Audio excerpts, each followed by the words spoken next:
প্রচণ্ড শীত পড়ছে, এই সময় কিন্তু বাচ্চাদের হরহামেশাই ঠান্ডা লেগে যাচ্ছে এবং বাচ্চাদের নাকে সর্দি আসার কারণে, নাক দিয়ে পানি পড়ার কারণে নাকটা বন্ধ হয়ে যায়, যার ফলে কিন্তু অনেক বাচ্চাই খাওয়া দাওয়া ছেড়ে দিয়েছে। যে বাচ্চাগুলো বুকের দুধ খায়, নাক বন্ধ থাকলে কিন্তু ওরা ঠিকমতো সাক করতে পারে না।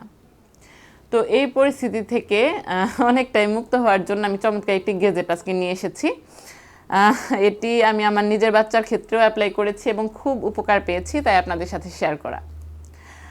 ডিভাইসটি হচ্ছে এই যে, এর দুইটি পোর্ট আছে।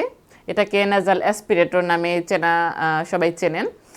এখানে দুইটি পোর্ট আছে। একটি পোর্ট হচ্ছে বাচ্চার নাকে দিয়ে, অন্য পোর্টটি দিয়ে মুখ দিয়ে সাক করলে বাচ্চার নাক থেকে ময়লাটা বের হয়ে চলে আসবে। নরম যদি থাকে বাচ্চার নাকের ময়লা, তাহলে তো সরাসরি আপনি করতে পারবেন, তবে অনেক সময় দেখা যায় ময়লাটা শক্ত হয়ে যায়। সেক্ষেত্রে নর্মাল স্যালাইনের স্প্রে করে 2-1 মিনিট রাখবেন, ময়লাটা নরম হবে, তখন এটা দিয়ে একটু সাক করে দিবেন। প্রথম অবস্থায় অনেক বাচ্চা একটু কান্নাকাটি করে, তবে একটা পর্যায়ের পরে যখন বাচ্চা বুঝতে পারবে যে এটা দেওয়ার পর বাচ্চা কিছুক্ষণ পর বেশ আরাম বোধ করছে, তখন কিন্তু বাচ্চা অনেক সময় শান্ত হয়ে যাবে। এটা দিয়ে নাকটা ক্লিয়ার করে দেওয়ার পর কিন্তু বাচ্চা খুব সুন্দর করে আবার খাওয়া দাওয়া শুরু করে, তাই আপনাদের সাথে শেয়ার করা। ধন্যবাদ।